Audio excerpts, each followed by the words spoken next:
கீழ்வெண்மணி தியாகிகளை வலுக்கட்டாயமாக சந்தித்து தவறான தகவல்களை ஆளுநர் பதிவு செய்துள்ளதாக இந்திய கம்யூனிஸ்ட் கட்சியின் மாநில செயலாளர் முத்தரசன் குற்றம் சாட்டியுள்ளார். சென்னையில் செய்தியாளர்களுக்கு அவர் அளித்த பேட்டியை சூப்பர் பைட்ஸ் பகுதியில் தற்பொழுது பார்க்கலாம்.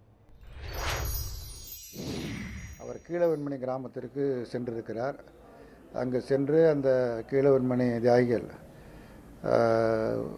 தியாகிகளில் ஒருவரை வலுக்கட்டாயமாக நிர்பந்தமாக சந்தித்து அவரோடு உரையாடி அதை ஒரு செய்தியாக்கியிருக்கிறார். அது மட்டுமல்லாமல் கீழவெண்மணி தியாகிகளுக்கு மார்க்சிஸ்ட் கட்சியின் சார்பில் ஒரு பெரிய நினைவு சின்னம் தியாகிகளின் பெயரால் உருவாக்கியிருக்கிறார்கள்.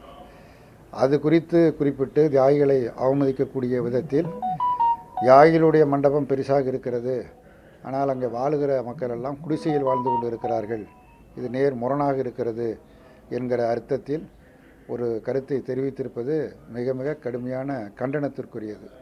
கீழவெண்மணி கிராமத்தில் அந்த சம்பவம் 1968ஆம் ஆண்டு குடிசையில் வைத்து எரிக்கப்பட்ட அந்த சம்பவத்தை ஒட்டி அதில் இருந்த தியாகிகளை போற்றும் வண்ணமாக அந்த நினைவு மண்டபம் ஒரு பெருமளவில் கட்டப்பட்டு இருக்கிறது.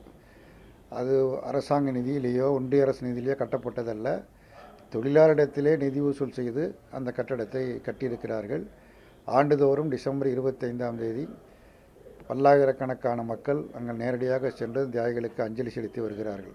அதை கொச்சைப்படுத்தும் விதமாக தியாகிகளுக்கு அவ்வளோ பெரிய கட்டடம் கட்டியிருக்கிறார்கள், ஆனால் ஏழைகள் குடிசையில் இருக்கிறார்கள் என்று தியாகிகளை அவமதிக்கக்கூடிய வகையில் அவர் பேசியிருப்பது கடுமையான கண்டனத்திற்குரியது. நாட்டில் பிரதமர் சொல்லுகிறார், இப்போ குடிசையே இல்லை, எல்லாருக்கும் நாங்கள் வீடெல்லாம் கொடுத்துட்டோன்னு சொல்கிறாரு. ஆளுநர் சொல்கிறாரு குடிசை வீடு தான் வசிக்கிறார்கள் என்று சொல்ல, இதுதான் முரணாக இருக்கிறது.